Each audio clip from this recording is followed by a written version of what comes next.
चुड़ैल की बारिश। एक बार की बात है, भोला नाम का एक व्यक्ति गांव के सरपंच के पास जाता है और उससे बोलता है। सरपंच जी, अब आपको ही कुछ करना होगा। अपने गांव में अब तक बारिश नहीं हुई है। अगर इसी तरह से रहा तो हमारे खेत सूख जाएंगे, गांव में सूखा आ जाएगा, अकाल पड़ जाएगा, सभी लोग पानी की एक बूंद के लिए तरसने लगेंगे। मैं जानता हूँ भोला, और इसलिए मैंने अपने पंचों से बात की है और कल के कल ही हम लोग सरकार से बात करने के लिए गांव से बाहर जाएंगे। तुम देखना, बहुत जल्द हमारे गांव में भी सरकारी मोटर लगेंगे, जिससे हम लोगों को पानी की समस्या खत्म हो जाएगी। ये तो बहुत अच्छी बात है सरपंच जी। अच्छा, अब मैं चलता हूँ। भोला इतना बोलकर वहां से जाने लगता है। तभी अचानक से धूप गायब हो जाती है और आसमान में बादल घिर जाते हैं। अब तेज हवाएं चलने लगती हैं और बारिश की हल्की हल्की बूंदें गिरने लगती हैं। बारिश होता देख भोला बहुत खुश होता है और बोलता है, अरे, लगता है भगवान ने हमारी सुन ली। अब तो बहुत जल्द बारिश होगी और हम सभी गांव वालों के खेत फिर से हरे भरे हो जाएंगे। साथ ही जो नदी तालाब सूख गए थे, इस बारिश के होने के बाद वो भी भर जाएंगे। इस तरह से भोला खुशी खुशी अपने घर जाता है। परंतु घर जाने से पहले ही वर्षा तेज हो जाती है और वो एक पेड़ के नीचे जाकर खड़ा हो जाता है। पर फिर भी वो खुद को बारिश से नहीं बचा पाता। जिसके बाद वो बारिश से बचने के लिए एक जगह ढूंढने लगता है और तभी उसे एक घर नजर आता है। अब वहाँ सहायता मांगने के लिए वो जाता है और उस घर की औरतों से बोलता है, बहन, बाहर बहुत बारिश हो रही है।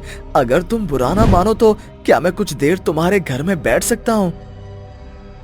अरे ओ भैया, तुमने पी रखी है या मजाक कर रहे हो? अगर मजाक कर रहे हो तो मैं तुम्हें ही नजर आई मजाक करने के लिए। बाहर इतनी कड़ाके की धूप निकली हुई है और तुम कह रहे हो कि बारिश हो रही है। अरे मैं कोई अंधी नहीं हूँ। उस औरत के ये बोलने पर भोला बाहर की ओर देखता है और वो देखता है कि बारिश की जगह तेज धूप निकली हुई है।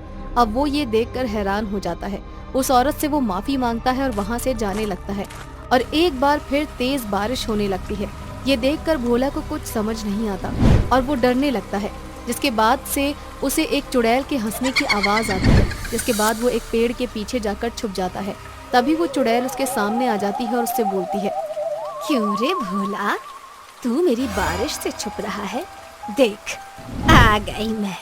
मैंने कहा था ना तुझसे और उस सरपंच से कि मैं अपनी और अपने प्रेमी के मौत का बदला लेने के लिए इस गांव में जरूर आऊंगी।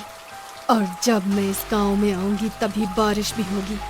उससे पहले तुम्हें बारिश की एक बूंद नहीं मिलेगी। और जब तुम्हें बारिश की बूंदें मिलेंगी तो तुम्हारी जान तुम्हारे पास नहीं रहेगी। तुम मीना हो, पर तुम तो मर चुकी थी, और मरने के बाद भला तुम यहाँ कैसे आ सकती हो? हाँ भोला, तूने सही कहा। मैं मर चुकी हूँ, पर मेरी आत्मा नहीं मरी। अब मैं चुड़ैल बन चुकी हूँ। अब मेरे पास बहुत सारी शक्तियाँ हैं। अब तुझे मरना ही होगा। इतना बोलकर चुड़ैल बहुत तेज बारिश करती है और आसमान से कुछ बिजलियां टूटकर भोला के ऊपर गिर जाती हैं, जिससे भोला की वहीं पर मौत हो जाती है। अगले दिन जब गांव वाले भोला की लाश देखते हैं, वो सभी हैरान हो जाते हैं। जिसके बाद वही औरत गांव वालों से बोलती है, अरे ये तो वही आदमी है जो कल बहकी बहकी बातें कर रहा था। बहकी बहकी बातें कर रहा था? तुम क्या कहना चाहती हो? इसका गीला बदन और उसके ऊपर गिरी हुई बिजली देखकर तो अब मुझे भी लगता है कि वो बहकी बातें नहीं कर रहा था, बल्कि सच कह रहा था। सरपंच जी, कल ये मेरे घर आया था मुझसे मदद मांगने। बोल रहा था बाहर बहुत तेज बारिश हो रही है, मुझे कुछ देर अपने घर में रहने दो। जब बारिश रुक जाएगी तो मैं चला जाऊंगा वापस। बारिश? पर अपने गांव में तो कितने महीनों से बारिश हुई ही नहीं। उस औरत की ये बात सुनकर सरपंच समेत सभी गांव वाले सोच में पड़ जाते हैं और वो सभी वहां से चले जाते हैं। जिसके बाद सरपंच भोला की मौत और उस औरत की बात को याद करता है। तभी वो देखता है कि उसके घर के बाहर का मौसम कुछ बदला हुआ है। मौसम को देखकर मालूम पड़ रहा था जैसे कि भारी वर्षा होने वाली है। जिसके बाद सरपंच अपनी पत्नी से बोलता है, रामा, लगता है आज बहुत तेज की बारिश होने वाली है। बादलों ने आसमान को घेर लिया है। अगर तुमने छत पर कोई कपड़े रखे हैं तो उन्हें उतार लो। अरे सरपंच जी, ये आप कैसी बातें कर रहे हैं? बाहर का मौसम तो बिल्कुल साफ है और बारिश हो ही कहाँ रही है। पता नहीं भगवान को हमसे कौन सी नाराजगी हो गई है जो हमारे गांव में बारिश की एक बूंद ही नहीं गिर रही। क्या बाहर का मौसम साफ है? और मुझे तो इतना बोलकर सरपंच चुप हो जाता है और उसे एक लड़की की बात याद आती है जो रोते हुए सरपंच और कुछ गांव वालों से बोल रही होती है। इस बारिश का फायदा उठाकर तुमने मेरे प्रेम को मारा है, उस नदी में फेंका है। इसीलिए मैं तुम सबसे अपने प्रेम की मौत का बदला लेने के लिए आऊंगी, और जब मैं आऊंगी तब इस बारिश को साथ लेकर आऊंगी जो मेरी साक्षी बनेगी। और मैं तुम सभी गांव वालों को श्राप देती हूँ कि अब कभी भी इस गांव में बारिश नहीं होगी जब तक मेरा बदला पूरा नहीं हो जाता। इतना बोलकर वो लड़की भी उस नदी के अंदर कूदकर अपनी जान दे देती है। उस लड़की की इस बात को सोचते ही सरपंच के रोंगटे खड़े हो जाते हैं और वो अपने कमरे में जाकर सो जाता है। कुछ देर बाद उसे तेज बारिश होने की आवाज आती है। बारिश की आवाज सुनकर उसकी आंखें खुल जाती हैं और वो देखता है कि उसके घर के अंदर बारिश हो रही है। जिसके बाद वो भागता हुआ घर से बाहर जाता है और बाहर का साफ मौसम देखकर लंबी सांस लेते हुए खुद से बोलता है, भगवान का लाख लाख शुक्र है कि यहाँ पर बारिश नहीं हो रही। इसका मतलब अब मैं सुरक्षित हूँ।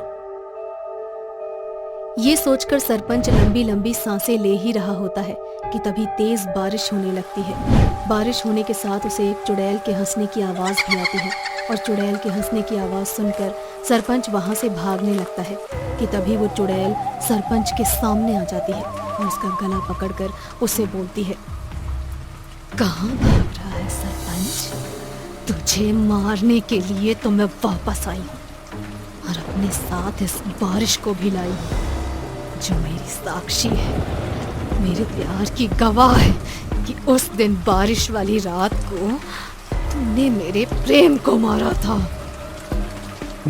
मुझे छोड़ दो, मुझे जाने दो। मैं तुझे जाने दूं जिसने मेरे प्रेम को मारा? मेरे प्रेम की गलती ही क्या थी? यही ना कि वो मुझसे बहुत प्यार करता था और मैं उससे, पर तूने मेरे प्रेम को इसलिए मारा क्योंकि मैंने तेरे उस शराबी बेटे से शादी करने के लिए मना कर दिया और तेरे अत्याचार से बचने के लिए मैं और मेरे प्रेम ऐसे बारिश में भाग रहे थे, पर तूने अपने साथियों के साथ हमें घेर लिया और बड़ी ही बेरहमी के साथ मेरे प्रेम को मारकर नदी में फेंक दिया। तेरी वजह से मेरे प्रेम की मौत हुई और उसके बाद मैंने खुदकुशी कर ली।